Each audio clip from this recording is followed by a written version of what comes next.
Hello welcome to eighty success Mantra. अगर आप physics के पेपर से डर रहे हैं तो ये नॉर्मल सी बात है। हर साल बच्चे फिजिक्स के पेपर में ऐसे ही परेशान रहते हैं। तो आपके साथ कुछ अलग नहीं हो रहा है या फिर आप ही ऐसा नहीं है इस दुनिया में जिसको फिजिक्स नहीं आती। बहुत सारे लोग हैं जिनको फिजिक्स में दिक्कत है। ऐसा नहीं कि फिजिक्स बहुत ही मुश्किल है, सिर्फ दिक्कत ये है कि हम उसको याद नहीं कर सकते, उसमें चीज़ें समझनी पड़ती हैं और शायद शुरुआत से अगर हमने कॉन्सेप्ट ठीक से नहीं पढ़े हैं तो वहाँ हमें समस्याएं होती हैं। ये ऐसा समय है अभी बोर्ड्स का जहाँ पे हम लोग कॉन्सेप्ट्स की बात तो नहीं कर सकते क्योंकि बहुत कम टाइम बचा है बोर्ड्स में हमें। तो अगर हम थोड़े से स्ट्रैटेजी जैसे हमने केमिस्ट्री में प्लान की थी वैसे अगर फिजिक्स में प्लान करके पढ़ते हैं तो फिजिक्स में नंबर लाए जा सकते हैं। मुश्किल नहीं है नंबर लाना। सबसे पहली चीज तो आपको फिजिक्स का डर भगाना होगा अपने अंदर से। फिजिक्स कोई हवा नहीं है। अगर आप इंटरेस्ट से पढ़ते हैं तो फिजिक्स सबसे इंटरेस्टिंग सब्जेक्ट है पीसीएम में। और मैं अपनी एक्सपीरियंस से ये बात आपसे कह रहा हूँ। आज हम कोशिश करेंगे ये जानने की फिजिक्स के पेपर को कैसे किस तरीके से पढ़ें, क्या ऐसा पढ़ें कि आसान हो जाए। जो फिजिक्स इतनी मुश्किल लग रही है, इतना मुश्किल लग रहा है आपको, कैसे पढ़ेंगे। तो आप देखिए हम कुछ डिस्कस करने वाले हैं आज। शायद इसके बाद फिजिक्स आपको आसान लगेगी। सबसे पहले वो बच्चे जिनको लगता है कि फिजिक्स में बस अब तो कुछ नहीं हो सकता, एकदम हम फेल होने वाले हैं। तो पहली बात ये, फेल हो तो कोई हो ही नहीं सकता सीबीएसई बोर्ड में। अगर ढंग से आपने पढ़ाई की है, थोड़ी सी भी पढ़ाई की है, तो फेल होना तो पॉसिबल नहीं है। कैसे? कुछ ऐसे चैप्टर्स हैं जो कि बहुत छोटे हैं और बहुत जल्दी तैयार किए जा सकते हैं। तो क्यों ना हम उन्हें तैयार कर लें पहले, और फिर फेल होने का जो डर है वो पहले खत्म हो जाए। तो यहाँ आपके सामने कुछ चैप्टर्स मैंने लिखे हुए हैं, आप देख सकते हैं। Communication, EM waves, dual nature, atoms and nuclei. Total weightage in chapters का 18 मार्क्स है और 18 मार्क्स आप बहुत ही आसानी से प्रिपेयर कर सकते हैं। ऐसा मैं इसलिए कह रहा हूँ कि अगर कम्युनिकेशन की बात करें तो अगर आपने थोड़ा सा चैप्टर पढ़ा होगा तो इसमें न्यूमेरिकल्स नहीं है। एक या दो न्यूमेरिकल है जो कि एक दो नंबर में आता है और ज्यादातर नहीं आता है।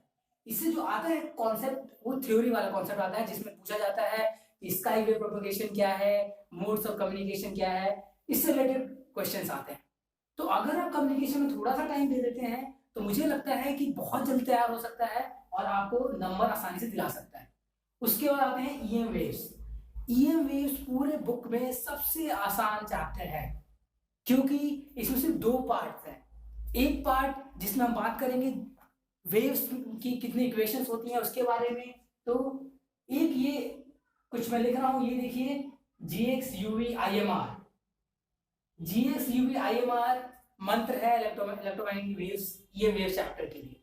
जितने क्वेश्चंस आते हैं उसमें जिस पे क्वेश्चन बहुत ज्यादा आता है आप कहेंगे ये है क्या, तो G for gamma ray, X ray, ultraviolet, visible, infrared, then microwave and radio wave. So why have written this?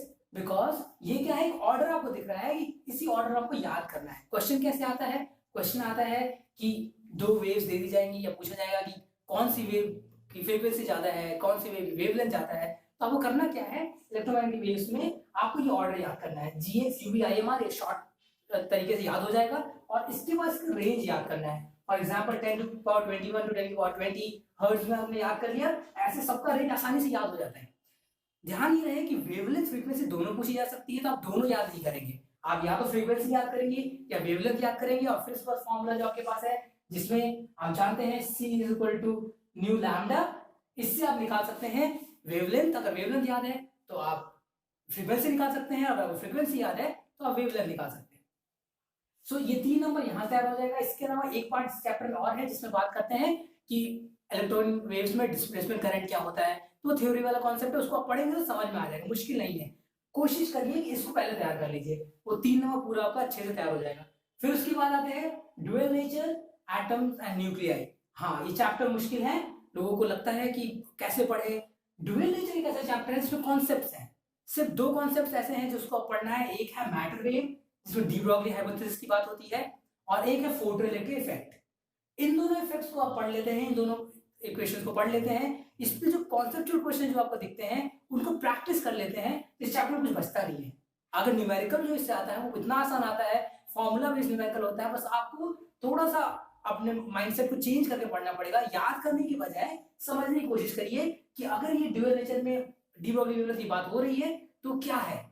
Try to understand. एक बार समझ में आ गया तो ये 4 नंबर आसानी से आ सकते हैं। जब बात करते हैं एटम्स एंड न्यूक्लियाई की, एटम्स एंड न्यूक्लियाई लंबा चैप्टर है और बहुत सारे बच्चों, अच्छे अच्छे बच्चों को दिक्कत होती है एटम्स एंड न्यूक्लियाई में, फिर भी मैंने इसमें इंक्लूड किया हुआ है कि ये पहले पढ़ ले या ये पढ़े ताकि नंबर आ जाए, इसलिए मैंने ऐसा किया हुआ है क्योंकि इसमें पार्ट्स, 3 पार्ट में इसको ब्रेक कर सकते हैं एटम्स एंड न्यूक्लियाई को। जैसे कि आप, एक है रेडियो एक्टिविटी, पूरा एक पार्ट रेडियो एक्टिविटी पे है, वो बिल्कुल आसान है क्योंकि केमिस्ट्री में जो केमिकल काइनेटिक्स चैप्टर है उससे रिलेटेड प्रूविंग्स यहाँ पे है, जिसमें कि लैम्डा की प्रूविंग है, रेडियो एक्टिविटी के कांस्टेंट की प्रूविंग है, वो वाला कॉन्सेप्ट है। इसके अलावा न्यूक्लियाई में जो आप पढ़ेंगे कि एक इलेक्ट्रॉन जंप करता है हायर से लोअर ऑर्बिट में, एनर्जी रिलीज होती है, कितनी एनर्जी रिलीज होती है, कौन से ऑर्बिट से, कौन से शेल से जंप करेगा, इसके ऊपर न्यूमेरिकल्स होते हैं। आपको करना ये है कि जो पार्ट्स है उसको ब्रेक करके पढ़ लें। जो न्यूमेरिकल्स हैं, न्यूमेरिकल्स की प्रैक्टिस करनी पड़ेगी, बहुत सारे न्यूमेरिकल्स हैं, तो मेक श्योर कि जो बोर्ड्स में न्यूमेरिकल्स आए हुए हैं उनकी प्रैक्टिस करें, कि उससे आपको आइडिया ये लगता है कि किस टाइप का न्यूमेरिकल आ सकता है। ये क्योंकि जो लैंग्वेज है क्वेश्चन की वो समझना बहुत